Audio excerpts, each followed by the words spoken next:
Hi, my name is Laura Donald, and I'm a freshman nursing student at the University of Michigan. My clinical placement is at Heartland Healthcare Center. I will be presenting a patient today. Patient is a 90-year-old, unmarried, African-American female. Her former occupation was a waitress at a restaurant. She is currently unemployed. Patient usually seeks care at St. Joseph Mercy Hospital in Ann Arbor. Patient was admitted to Heartland due to inability to perform daily tasks because of chronic knee pain due to arthritis. She does not foresee leaving Heartland in the remainder of her life.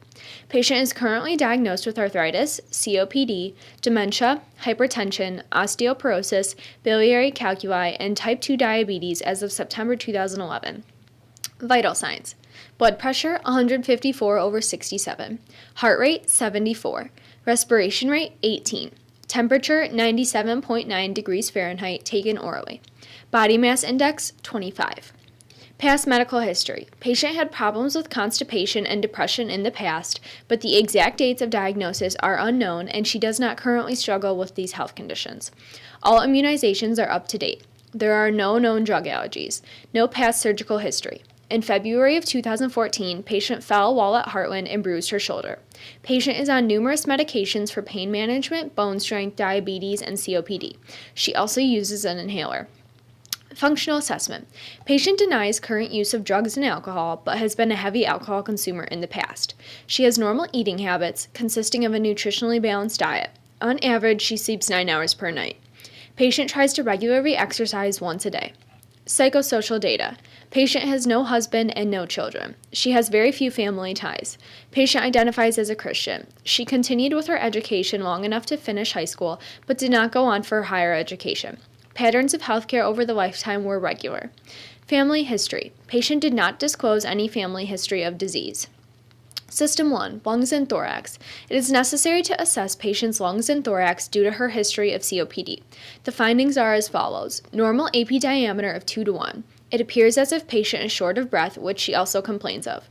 Trachea is midline and centered. Lungs expand evenly on both sides. Wheezing was heard during auscultation. There was positive tactile fremitus posteriorly, as well as positive whispered pectoriloquy posteriorly. System 2, musculoskeletal. It is necessary to perform a musculoskeletal exam due to patient's past history of arthritis, knee pain, and bruising her shoulder from falling. Patient complains of joint pain in both her knee and right shoulder. Patient uses a walker to get around and is very limited when walking on her own. There was normal range of motion in all joints except for her right shoulder. Her flexion in the right shoulder was limited to 90 degrees and she could not lift it any higher. She had good range of motion in her knees, but needed assistance in standing while doing so. Patient's muscle strength in each muscle was a lower 4 with some resistance but very little. Due to patient being diagnosed with diabetes, I would also do a peripheral vascular assessment to test for diabetic neuropathy.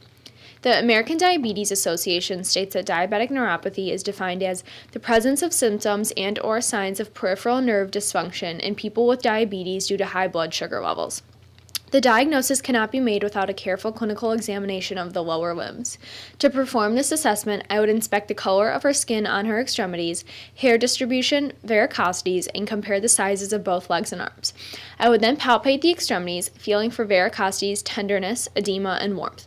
It would be especially important to examine her lower limbs, such as her feet, to test for nerve damage. I would also check for capillary refill in her fingers and toenails. Along with that, I would also check each of the pulses, including temporal, carotid, brachial, radial, femoral, popliteal, tibial, and dorsalis pedis.